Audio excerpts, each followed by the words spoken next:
ലാൽ സലാം DS ഇറേ Pranav മോഹൻലാലിൻ്റെ ഈ ഒരു ചിത്രത്തിന് ടിക്കറ്റ് കിട്ടാനില്ലാത്ത ഒരവസ്ഥയിലേക്കാണ് വരുന്നത്. അതെ, ഇന്ന് ഞായറാഴ്ച നിങ്ങൾ ബുക്ക് മൈ ഷോ തുറന്നു നോക്കിയാൽ എങ്ങും ടിക്കറ്റ് ഇല്ല. എങ്ങും ഓറഞ്ച് റെഡ് മയം മാത്രം. കൊച്ചി എടുത്താലും കോഴിക്കോട് എടുത്താലും തിരുവനന്തപുരം എടുത്താലും ഇനിയിപ്പോൾ ബാംഗ്ലൂർ എടുത്താലും ബാംഗ്ലൂരൊക്കെ റെഡ് അലേർട്ട് തന്നെ. ചെന്നൈയിലും അമ്മാതിരി കൊടൂര ഓറഞ്ച് അലേർട്ട് എന്ന് തന്നെ പറയാം. അത്ര ഗംഭീരമായിട്ടുള്ള തിരക്കാണ്. സിനിമ മൂന്നാം ദിനം ഞായറാഴ്ചയിലേക്ക് കടക്കുമ്പോൾ അതികൊടൂരമായിട്ടുള്ള കളക്ഷനുമായിട്ടാണ് സിനിമ വന്നിരിക്കുന്നത്. ഇന്നുകൊണ്ട് തന്നെ സിനിമ 45 കോടി കടക്കും എന്നുള്ള രീതിയിലാണ്. അതിനു മുന്നോടിയായി നിങ്ങൾ ലൈക്കും ഷെയറും സബ്സ്ക്രിപ്ഷനും ഒക്കെ ഒന്ന് പരിഗണിക്കാം. നിങ്ങളുടെ ഇഷ്ടം പോലെ തന്നെ ഒന്ന് കമൻറ്റുകൾ ഇടാം. എല്ലാവരും ഒന്ന് കമൻറ്റ് ഇടുക, എല്ലാവരും ഒന്ന് ലൈക്ക് ചെയ്യുക, നിങ്ങളുടെ ഇഷ്ടമുള്ളവർക്കൊന്ന് ഷെയർ ചെയ്യുക. ഇവിടെ നമുക്ക് കാണാൻ കഴിയുന്നത് വേറെയൊന്നുമല്ല, 1484ഓളം ഷോകളാണ് രാവിലെ 10 മണിക്ക് മുമ്പ് സിനിമയുടേതായി ട്രാക്ക് ചെയ്യപ്പെട്ടിരിക്കുന്നത്. രാവിലെ തന്നെ ഞെട്ടിക്കുക തന്നെയാണ്. 1,83,000 ടിക്കറ്റുകൾ വിറ്റുപോയിരിക്കുന്നു. ഇതിനകത്ത് നമുക്കറിയാം ഇന്നലെ പ്രീ സെയിലൂടെ വന്നതാണ്. 2 കോടിക്ക് മുകളിലാണ് ഇന്നലെ പ്രീ സെയിലൂടെ മാത്രമായി വന്നത്. ഇന്ന് രാവിലെ മാത്രമായിട്ട് 43% ഒക്യുപ്പൻസിയാണ് സിനിമയ്ക്ക് വന്നിരിക്കുന്നത്. ഇവിടെ 3,12,00,000 രൂപ സിനിമ രാവിലെ തന്നെ കടന്നിരിക്കുന്നു. അതായത് ഇന്ന് ഈവനിങ് ആകുമ്പോഴത്തേക്ക് എക്സ്പെക്റ്റ് ചെയ്യുന്നത് 6 കോടിക്ക് മുകളിലുള്ള ട്രാക്ഡ് കളക്ഷൻ ആയിരിക്കും എന്നുള്ളതാണ്. മോർണിംഗിൽ 42% വരെയുള്ള ഒക്യുപ്പൻസി വരുവാണെങ്കിൽ 85-88% ഒക്യുപ്പൻസിയിലേക്ക് ഇന്ന് വരുമെന്നുള്ളതാണ്. ഇന്നലെ 200-ന് മുകളിലുള്ള ലേറ്റ് നൈറ്റ് ഷോസുകൾ ആഡ് ചെയ്യപ്പെട്ടിരുന്നു ഈ ഒരു ചിത്രത്തിന്. സൈലൻ്റായിട്ട് വന്ന് യാതൊരു പ്രൊമോഷനുമില്ല, യാതൊരു അവകാശവാദങ്ങളും ഇല്ലാതെ വന്ന ഒരു ചെറിയ ചിത്രമായ ഈ ഒരു സിനിമ അതിഗംഭീരമായിട്ട് കൊടൂരമായിട്ട് ജനഹൃദയങ്ങളിലേക്ക് ഇരുന്ന് ലോകമെമ്പാടുമുള്ള ജനങ്ങൾക്ക് ഒരേ ഒരു അഭിപ്രായത്തിലൂടെ തന്നെ മുന്നോട്ട് കൊണ്ടുപോവുകയാണ്. രാഹുൽ സദാശിവൻ എന്ന ആ ഒരു ഡയറക്ടറിൻ്റെ കയ്യിൽ നിന്ന് വരുന്ന സിനിമകളെല്ലാം തന്നെ ഇങ്ങനെ തന്നെയാണ്. 100% ഗ്യാരണ്ടി. നിങ്ങൾ പേടിപ്പിക്കുന്ന സിനിമയാണെന്ന് പറഞ്ഞു കഴിഞ്ഞാൽ അത് പേടിപ്പിച്ചിരിക്കുമെന്നുള്ളതാണ്. നിങ്ങളെ ഞെട്ടിക്കുമെന്ന് പറയുന്ന സിനിമകളാണെങ്കിൽ ഞെട്ടിച്ചിരിക്കുമെന്നുള്ളതും ഉറപ്പാണ്. പ്രണവ് മോഹൻലാൽ എന്ന നടനെ യൂട്ടിലൈസ് ചെയ്തിരിക്കുന്നതും അതിഗംഭീരമായിട്ട് തന്നെയാണ്. ആദ്യ ദിനം സിനിമയ്ക്ക് 11,63,00,000 രൂപയാണ് ട്രാക്കിങ്ങിലൂടെ അല്ലെങ്കിൽ ഇതുവരെ പുറത്ത് വന്ന ട്രാക്ഡ് കളക്ഷനെങ്കിൽ കേരളത്തിൽ നിന്ന് സിനിമയ്ക്ക് 5 കോടിക്കടുത്ത് ആദ്യ ദിനം നേടാൻ കഴിഞ്ഞെങ്കിൽ രണ്ടാം ദിനം 5 കോടിക്ക് മുകളിലേക്കുള്ള കളക്ഷൻ നേടുന്നതും നമ്മൾ കാണാൻ ഇടയായി. 2 ദിനത്തെ സിനിമയുടെ കളക്ഷനായിട്ട് പ്രതീക്ഷിച്ചത് 25 ആണെങ്കിൽ ഇത് 27 കോടിയിലേക്ക് എത്തുമെന്നുള്ളതാണ്. ഇന്നത്തെ രാവിലെ തന്നെ ട്രാക്കേഴ്സ് പുറത്തുവിടുന്ന കണക്കുകളനുസരിച്ച് ആദ്യ ദിനം 11,65,00,000 രൂപയാണെങ്കിൽ രണ്ടാം ദിനം 14 കോടിക്ക് മുകളിലായിരിക്കുമെന്നുള്ളതാണ്. അങ്ങനെ നോക്കുമ്പോൾ പോലും 25 കോടി 70 ലക്ഷം രൂപയ്ക്ക് മുകളിൽ ഇതിനോടകം തന്നെ സിനിമ എത്തി. അതായത് നമുക്ക് ഇനിയുള്ള കളക്ഷൻ വരുമ്പോൾ നമുക്ക് കാണാൻ കഴിയും വേറെ ഒന്നുമല്ല 27-28 കോടിയിൽ ഈ സംഭവം എത്തിയിട്ടുണ്ടാകുമെന്നുള്ളതാണ്. ഇന്ന് ഞായറാഴ്ച മിന്നുന്ന പ്രകടനം കാണുമ്പോൾ ഒരു കാര്യം ഉറപ്പിക്കാം, നിങ്ങൾ കൊച്ചിയിലേക്ക് വെറുതെ ഒന്ന് ബുക്ക് മൈ ഷോ എടുത്ത് നോക്കുക. അവിടെ നിങ്ങൾക്ക് കാണാൻ കഴിയുന്ന ഏതെങ്കിലും ഒരു തിയേറ്ററിൽ നിങ്ങൾക്ക് പച്ച കാണിക്കാൻ കഴിയുമോ എന്നൊന്ന് നോക്കുക. അതിന് ഒറ്റ കാര്യമേ ഉള്ളൂ, അമ്മാതിരി കൊടൂര ബുക്കിംഗ് തന്നെയാണ്. ഇനിയും അങ്ങനെ പച്ച കാണണമെന്നുണ്ടെങ്കിൽ ഇപ്പോൾ ആഡ് ചെയ്യപ്പെടുന്ന ഷോകൾക്ക് രാത്രി 11:59 ഷോകൾക്കാണ്. എവിടെ നോക്കിയാലും 15-20ഓളം ഷോകളാണ് സിനിമയ്ക്ക് ഇന്ന് കാണാൻ കഴിയുന്നത്. അതിനകത്തിൽ തന്നെ രാവിലത്തെ ഒട്ടുമിക്ക ഷോകളും ഹൗസ്ഫുള്ളായിട്ട് തന്നെ നിറഞ്ഞാടുന്ന കാഴ്ചയും നമുക്ക് കാണാൻ കഴിയുന്നു. കേരള ബോക്സ് ഓഫീസിൽ നിന്ന് സിനിമ രണ്ടാം ദിനത്തിൽ നിന്ന് പ്രതീക്ഷിക്കുന്നത് 5.5 കോടിയോളമാണ്. അതായത് ട്രാക്കിങ്ങിലൂടെ വന്നിരിക്കുന്ന കണക്കുകൾ പ്രകാരം തന്നെ നമുക്ക് വന്നിരിക്കുന്നത് ഏകദേശം 5 കോടിയോളമാണ് സിനിമയുടെ കളക്ഷൻ എന്നാണ്. അതായത് 4,69,32,000 രൂപ. അതായത് നമുക്ക് 5 കോടി എത്തിയിട്ടുണ്ടാകാമെന്ന് തന്നെ പ്രതീക്ഷിക്കാവുന്നതാണ്. ഇന്ത്യൻ കളക്ഷനായിട്ട് 6 കോടിക്ക് അടുത്തെത്തുമെന്നുള്ളതും കഴിഞ്ഞ ദിവസം വിദേശ രാജ്യങ്ങൾ ഉൾപ്പെടെയുള്ള കളക്ഷൻ ഓവർസീസിൽ നിന്ന് വന്നത് 6 കോടിയാണെങ്കിൽ 8 കോടിയോളം ലഭിക്കുമെന്നുള്ളതും നമ്മൾ ഉറപ്പിക്കുകയാണ്. എന്താണേലും ഗംഭീരമായിട്ടുള്ള ഒരു കളക്ഷനുമായി സിനിമ കുതിച്ചു പായുകയാണ്. 12 കോടി 2 ലക്ഷം രൂപയോളമാണ് സിനിമയ്ക്ക് ട്രാക്ഡ് കളക്ഷൻ കേരള ബോക്സ് ഓഫീസിൽ നിന്ന് വന്നിരിക്കുന്നത്. മണിക്കൂറിൽ സിനിമയ്ക്ക് വിറ്റുപോകുന്നത് ഇപ്പോൾ മോർണിംഗ് സെക്ഷനിൽ 11,600ഓളം ടിക്കറ്റുകൾ എന്നുള്ളതാണ്. അത് തന്നെയാണ് സിനിമയുടെ ആ ഒരു കൊലത്തൂക്ക് നമുക്ക് കാണാൻ കഴിയുന്നത്.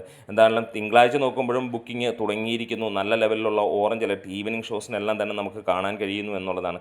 ഈ ഒരു സിനിമ വലിയ പ്രതീക്ഷയോടെ തന്നെയാണ് വന്നതെന്ന് നമുക്ക് എല്ലാവർക്കും അറിയാം. ഒരു ഹൈപ്പിൻ്റെയും ആവശ്യവുമില്ലായിരുന്നു. ഇന്നലെ രണ്ടാം ദിനം 230ഓളം ലേറ്റ് നൈറ്റ് ഷോസുകൾ ചാർട്ട് ചെയ്യപ്പെട്ടു ഈ ഒരു സിനിമയ്ക്ക്. എല്ലാം സൈലൻ്റായി തന്നെ. ഒരു കാര്യം നമുക്ക് കാണാൻ കഴിയുന്നു, ഇത് എല്ലാ സ്ഥലങ്ങളിലും, അതായത് കേരളത്തിൽ മാത്രമല്ല പുറത്തും എല്ലായിടത്തും അതിഗംഭീരമാണ്. പക്ഷേ ഒരു അഭ്യർത്ഥന കൂടിയുണ്ട് ഇതിനിടയിൽ. ഈ ഒരു സിനിമ പോലെ അല്ലെങ്കിൽ ഇങ്ങനെയുള്ള സിനിമകൾ അല്ലെങ്കിൽ എല്ലാ സിനിമകളും കാണാൻ പോകുമ്പോൾ ഒരു കാര്യം അറിയാം, നിങ്ങൾ മമ്മൂട്ടി ഫാനോ നിങ്ങൾ മോഹൻലാൽ ഫാനോ നിങ്ങൾ ആരുടെ ഫാൻ വേണമെങ്കിലും ആയിക്കോട്ടെ, സിനിമ കാണാൻ 150 രൂപ കൊടുത്ത് വരുന്നവൻ അവൻ്റെ കയ്യിൽ നിന്ന് കാശ് മുടക്കിയിട്ടാണ് വരുന്നതെന്ന് ആലോചിക്കുക. അവരെല്ലാവരും അങ്ങനെ വരുമ്പോൾ ഒരു കാര്യം ആലോചിക്കുക, സിനിമ കാണാൻ വരുന്നവരെ ശല്യം ചെയ്യാതിരിക്കുക. ഈ ശല്യം എന്ന് പറഞ്ഞു കഴിഞ്ഞാൽ ഇപ്പോൾ മമ്മൂട്ടിയുടെ സിനിമ കാണുമ്പോൾ കുറേ ആളുകൾ പുറകിലിരുന്നിട്ട് കമൻ്റ് അടിക്കലും കാര്യങ്ങളും അത് ഇതെന്നൊക്കെ പറയും. മോഹൻലാലിൻ്റെ സിനിമ കാണുമ്പോൾ ഈ കമൻ്റ് അടിക്കുക, അങ്ങനെ കുറേ വെറും വാളികൾ കുറേ എണ്ണം ഉണ്ട് ഇതിനകത്തിൽ. അത് അങ്ങനെയുള്ളവന്മാരോടാണ് ഈ എടുത്ത്, അല്ലെങ്കിൽ അങ്ങനെയുള്ളവരോടാണ് ഈ എടുത്ത് പറയുന്നത്. കാരണം നിങ്ങൾക്ക് അതൊരു രസകരമായിട്ട് തോന്നി, അല്ലെങ്കിൽ എന്തെങ്കിലും പറഞ്ഞു പോയൊരു എൻജോയ്മെൻറ്റ് നിങ്ങൾ കണ്ടെത്തുമ്പോൾ അവിടെ ഇരിക്കുന്ന ഒരുപാട് പേർക്ക് ഇത് ബോറടിയായിരിക്കും.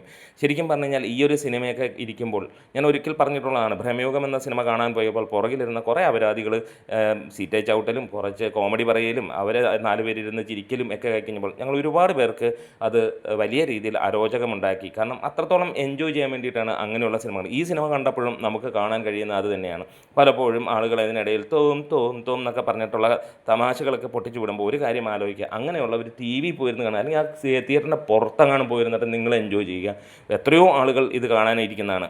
ഫാൻഷിപ്പൊക്കെ പുറത്ത് വെച്ച് ഒരു സിനിമ കാണുമ്പോൾ നല്ല സിനിമയായിട്ട് കാണാൻ നമുക്ക് ഇഷ്ടപ്പെട്ടില്ലെങ്കിൽ ഇഷ്ടപ്പെട്ടില്ലാത്ത രീതിയിൽ അങ്ങ് മാറിപ്പോവുക, അതാണ് നല്ലത്. കാരണം ഒരുപാട് പേരെ ബുദ്ധിമുട്ടിക്കുന്നത് നല്ലതല്ല.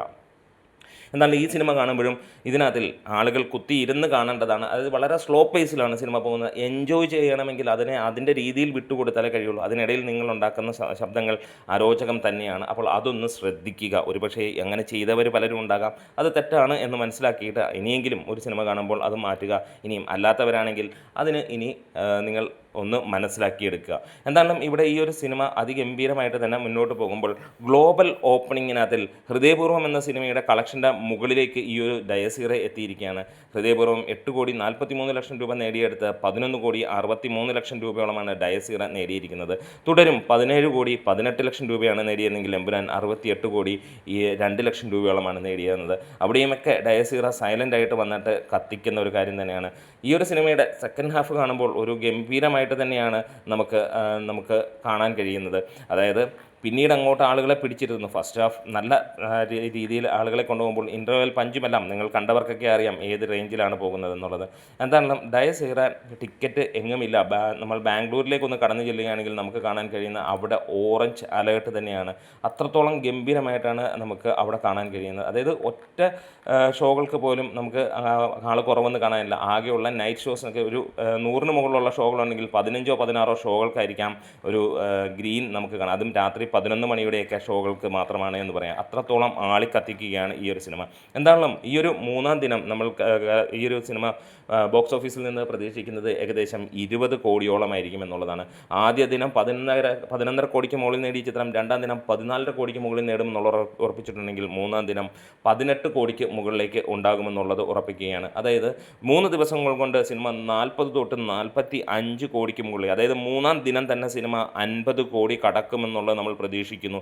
കാരണം തിങ്കളാഴ്ചത്തെ അഡ്വാൻസ് ബുക്കിങ്ങും കാര്യങ്ങളുമൊക്കെ എത്തിക്കഴിയുമ്പോൾ സിനിമ ആ റേഞ്ചിലേക്ക് എത്തും എന്നുള്ളത് ഉറപ്പിക്കാം. ഒരുപക്ഷെ ഇത് ഞാനൊരു അതിശയോക്തിയായിട്ട് പറഞ്ഞാണെങ്കിൽ 45 കോടി ഷുവറായിട്ട് നമുക്ക് ഉറപ്പിക്കാം എന്ന് തന്നെ പറയാം.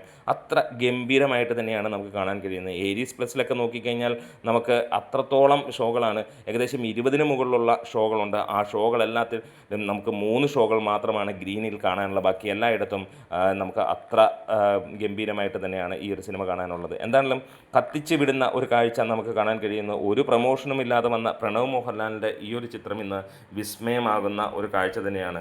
അപ്പോൾ നമ്മുടെ വീഡിയോസ് ഇഷ്ടമായെങ്കിൽ ഒന്ന് സപ്പോർട്ട് ചെയ്യണം. അപ്പോൾ നിങ്ങൾക്ക് കമൻസിലൂടെ ഒന്ന് പറയാം ഈ ഒരു സിനിമ എത്രയായിരിക്കാം ഇന്ന് നേടാൻ പോകുന്നത്. അതുപോലെ തന്നെ കുറച്ച് കഴിയുമ്പോൾ സിനിമയുടെ ആ ഒരു അപ്ഡേറ്റ് വരും, അതും നമുക്ക് അപ്ഡേറ്റ് ആയിട്ട് വരാം.